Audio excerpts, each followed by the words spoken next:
With the Australian Open just around the corner, we want to be focused just on the tennis, but this Jannik Sinner doping case just won't go away. And the CEO of the ITIA, Karen Moorhouse, has come out and she has told us all the potential consequences for Jannik Sinner.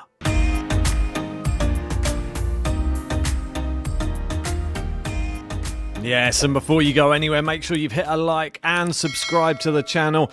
Let's get stuck into this article. And Jannik Sinner in the headlines for the wrong reasons yet again, and it is this doping case. Super interesting, this one, so make sure you listen to the end because there's some really interesting facts about, obviously, Halep, Iga Swiatek, and we go into detail on it all. So let's start off with this article, just obviously talking about Jannik Sinner and the fact that later this year, the World Anti-Doping Agency set to launch their appeal against his punishment for the offence in the Court of Arbitration of Sport. That's a hearing that is later on this year. And here are some of the facts coming. Karen Moorhouse did an interview with Tennis 365. I'll pop the link to this in the description so everyone can go check it out and have a read as well. This is what it goes on to say, essentially, that now Sinner will be hoping he can convince the CAS tribunal that he did everything he could to avoid the positive doping result. Karen explains why the minimum punishment could be a 1-year suspension if the decision goes against him. I mean, 1 year, the minimum. Put that into perspective, you will miss a hell of a lot of tennis. There's a hell of a lot of points that Jannik Sinner will have as well. It would be devastating for him, as we know. It says there has been some expectation that Sinner will may be able to convince the tribunal that his level of punishment could be diluted even if the verdict goes against him, and that a shorter suspension could be handed out. Yeah, that option is not on the table, and Moorhouse confirms that there are tight guidelines around positive doping tests that do not involve a contaminated product. And this is the big thing on this whole article. It's about contamination, and it's about Jannik Sinner's case and how it differs. And it goes on to say about Iga. She completed a 1-month ban last month after she posted a positive test result after taking a contaminated drug to help her sleep.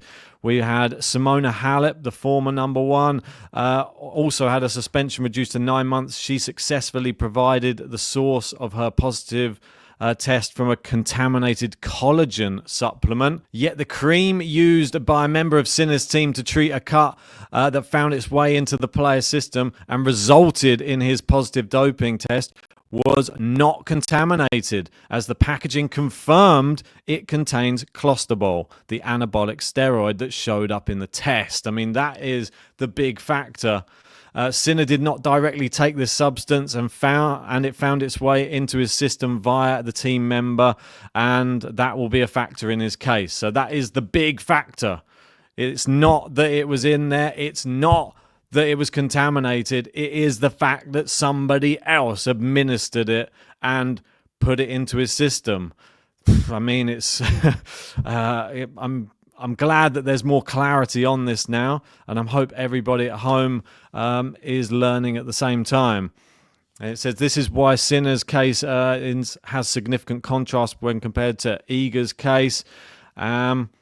It says, if you test positive for a banned substance, your starting point for a possible sanction is 4 years. I mean, oh my word, it's a lot, but it does set an example for people to scrub it out the sport. It says, if you can demonstrate that it was not intentional, that reduces to 2 years. Then, if you can prove that there was no fault, there is no sanction.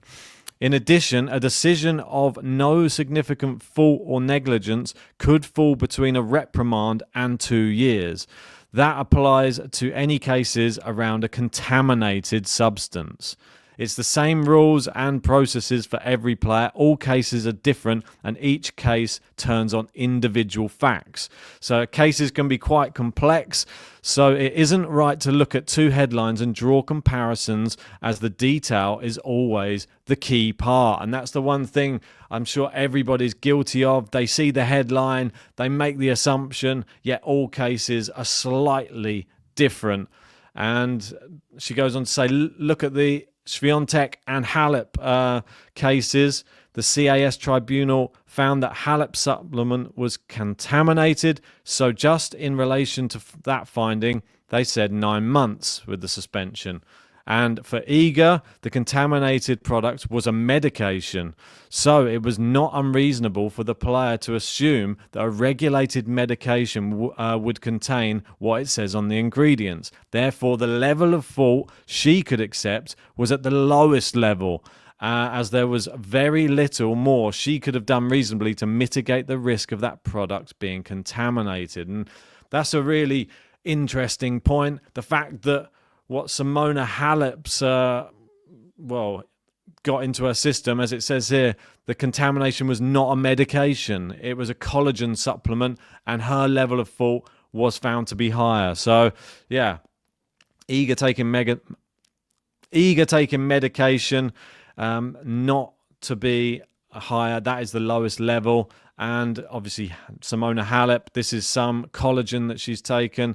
That was off of her own back by the sounds of it. And the Jannik Sinner one, it's not contaminated. It is on the box.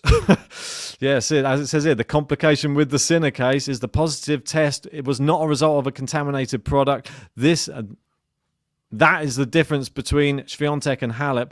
There is no contamination here. The product that the masseuse used on his finger was not contaminated. That is exactly what it said the product contained on the packaging. And so because it was not contaminated, the range for a sanction is 1 to 2 years. Wow. So there is no slap on the wrist. It is either he gets off or he has a long ban. That is all there is on the table for Jannik Sinner. What do you think of this? Tell me in the comment section. Is it going to be a 1 year? What do you think he deserves? Do you think he deserves a long ban? Do you think that this is nothing to do with his fault? Do you think he's been hard done by? I want to know your thoughts.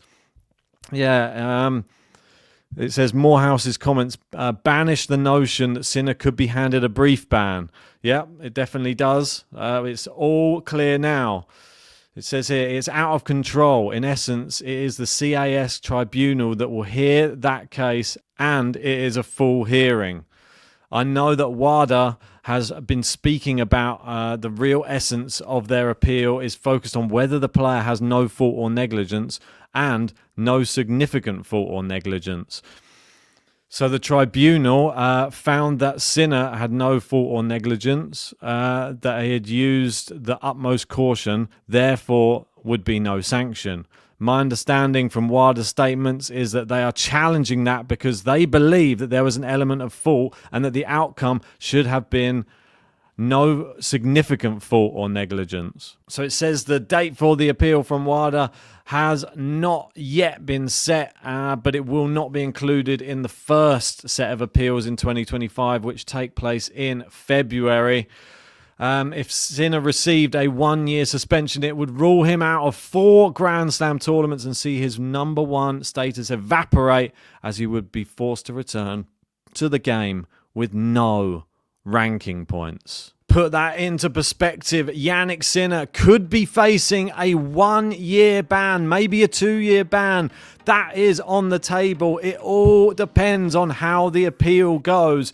Do you think he is going to get past it? Do you think he is going to serve a ban? Do you think it's good for tennis if he does serve a ban? Do you think it's a bad thing? I want to know your thoughts.